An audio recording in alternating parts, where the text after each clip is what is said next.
దూత media, power of news.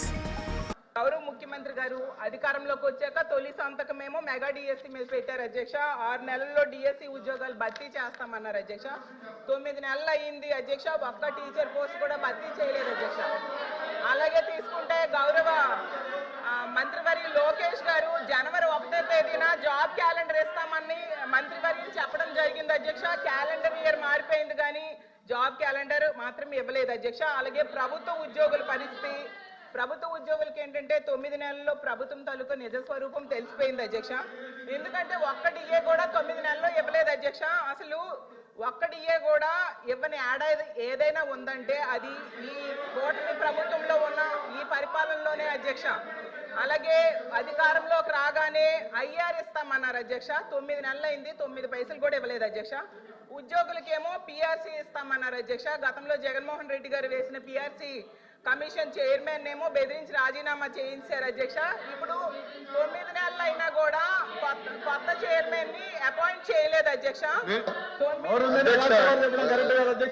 అధ్యక్ష చైర్మన్లు బెదిరిస్తాయంట అధ్యక్ష. ఎక్కడ బెదిరించా? మేడం గారు వైకాపా ప్రభుత్వం అనుకుంటున్నారు. ఇది ఎన్డీఏ ప్రభుత్వం అధ్యక్ష. ఇక్కడ ఎవరిని బెదిరించట్లేదు. చట్టపరంగా ఏమన్నా చేస్తాం.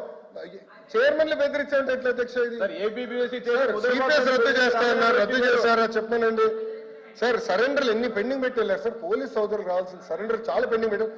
మన ప్రభుత్వ అధికారులకు వచ్చిన సరెండర్ మనం 1 సరెండర్ క్లియర్ చేస్తాం సార్. బ్యాలెన్స్ కూడా క్లియర్ చేస్తాం సార్. జీతాలు సకాలంగా 1వ తారీఖు నాడు చెల్లిస్తున్నాము. ఏం చేస్తున్నాం? సింపుల్ గా ఇట్లా చైర్మన్లు బెదిరించారంటే మీరు ఒప్పుకుంటే ఎట్లా అధ్యక్ష? ఇది దయచేసి అర్థం చేయండి అధ్యక్ష. ఎన్ని రికార్డు నుంచి తొలగించాలి అధ్యక్ష. చైర్మన్లు బెదిరించాం, ఇది కరెక్ట్ కాదు అధ్యక్ష. దయచేసి అర్థం చేసి కోరుతున్నాం.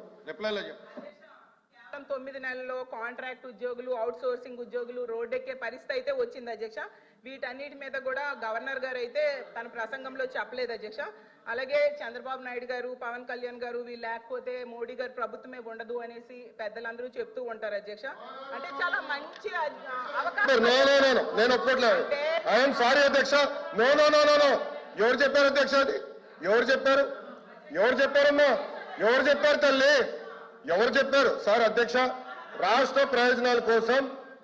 ప్రయోజనాల కోసం అన్కండిషనల్ గా ఇటు చంద్రబాబు నాయుడు గారు కానీ అటు పవన్ కళ్యాణ్ గారు కానివ్వండి, ఇద్దరు నాయకులు కలిసికట్టుగా ఇండియాకి సపోర్ట్ చేశారు. ఎన్నికల ముందల, ఎన్నికలు అయిన తర్వాత రిజల్ట్స్ వస్తుంటే కరెక్ట్ గా 1 అవర్ తర్వాత గౌరవ ముఖ్యమంత్రి చంద్రబాబు నాయుడు గారు స్వయంగా హోంమంత్రి గారికి, ప్రధానమంత్రి గారికి ఫోన్ చేసి కంగ్రాచులేషన్స్, కలిసికట్టుగా ఈరోజు ఎన్డీఏ ప్రభుత్వం 3వసారి ఏర్పడుతుంది అని అన్కండిషనల్ సపోర్ట్ ఇచ్చాం అధ్యక్ష. మేము పదవులు అడగలేదు అధ్యక్ష. రాష్ట్రానికి నిధులు ఇవ్వండి, రాష్ట్రాన్ని కాపాడండి, దివాలా ఎత్తేసింది, చాలా ఆర్థిక ఇబ్బందులు ఉంది, గత ప్రభుత్వం చేతకంతనం వల్ల ఇబ్బంది పడుతున్నాం, మీరు ఆదుకోండి అని చెప్తే రైల్వే జోన్ తీసుకొచ్చా అధ్యక్ష. విశాఖ ఉక్కుని కాపాడే అధ్యక్ష. చివరి అమరావతిని నిధులకి తీసుకొచ్చా అధ్యక్ష. పోలవరంకి నిధులు తీసుకొచ్చా అధ్యక్ష. అది ఈ రోజు మన ప్రభుత్వానికి ఉన్న చిత్తశుద్ధి అధ్యక్ష. మేము ఎక్కడ చెప్పలేదు అధ్యక్ష. దయచేసి మేడం గారు వస్తే విత్డ్రా దట్ పాయింట్. మేము ఒప్పుకోవట్లేదు అధ్యక్ష. అది మటుకు ఏదో మేము సపోర్ట్ చేయకపోతే మేము ఎక్కడో చెప్పినట్లు ఇది సత్యదూరం అధ్యక్ష. మేడం గారు వస్తే విత్డ్రా దట్ పాయింట్ అధ్యక్ష. ఇది చాలా సీరియస్ గా మేము తీసుకుంటాం అధ్యక్ష.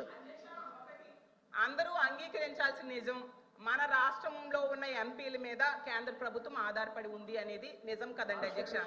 సో ఇది చాలా మంచి అవకాశం అని చెప్తున్నారు అధ్యక్ష. అధ్యక్ష చూడండి అధ్యక్ష, మాట మార్చుతారు. స్టేట్మెంట్ ఏంటి? మనోడే రాస్తున్నారు, స్టెనో ఉన్నారు, స్టేట్మెంట్ ఏంటి అధ్యక్ష? నేను అది రికార్డ్ నుంచి తొలగించాలి అధ్యక్ష. అది సీరియస్ అలిగేషన్.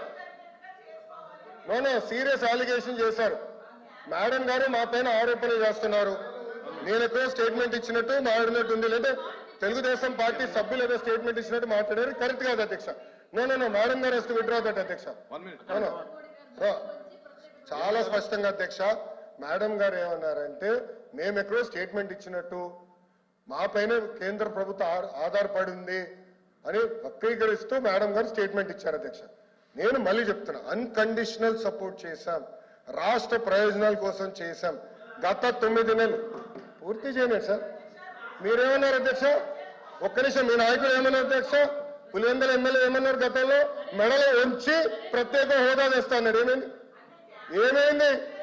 మెడలో ఉంచి ప్రత్యేక హోదా తెస్తానని ఆనాడు చెప్పారో చెప్పలేదా? అన్ని బిల్స్ మీరు 5 సంవత్సరాలు సపోర్ట్ చేశారు. ఏమైంది? ప్రత్యేక హోదా తీసుకురాలేదు. మేము మళ్ళీ చెప్తున్నాం తెలుగుదేశం పార్టీ జనసేన సభ్యులు కూడా ఉన్నారు. తెలుగుదేశం పార్టీ జనసేన 2 పార్టీలు కలిసి అన్కండిషనల్ గా ఇండియన్ మేము సపోర్ట్ చేశాం. ఎన్నికల ముందర కూడా చెప్పాను ప్రజలకి. నేను చెప్పాను అధ్యక్ష. ఒక్క నిమిషం సార్, మేము 24 ఎన్నికల్లో ఏం చెప్పాం? డబుల్ ఇంజిన్ సర్కార్ అని చెప్పాం. డబుల్ ఇంజిన్ సర్కార్ ఇప్పుడు వచ్చింది. కేంద్రం రాష్ట్రం ఒకే ప్రభుత్వం ఉంది. రైల్వే జోన్ ఎవరు కాపాడారా? నేను కాపాడాను. విశాఖకు మీరు పెద్ద పెద్ద మాటలు మాట్లాడుతున్నారే. 13,000 కోట్లు చంద్రబాబు గారు పైన ఉన్న నాయకత్వం మేము తీసుకొచ్చాం అధ్యక్ష. 13,000 కోట్లు తీసుకొచ్చాం. మీ ఉత్తరాంధ్ర ఎమ్మెల్సీలు మాట్లాడమనండి. మీరేం చేశారు 5 సంవత్సరాలు? ఏం చేశారు మీరు 5 సంవత్సరాలు? అడుగుతున్నా. అమరావతి నిధులు ఎవరు తీసుకొచ్చారు? మేము తీసుకొచ్చాం. పోలవరం గాలి వదిలేశారు మీరు.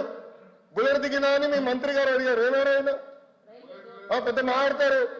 పోలవరం నిధులు తీసుకొచ్చారు. 6.5 ప్యాకేజ్ కి మొన్న 1000 కోట్లు రిలీజ్ చేశాం.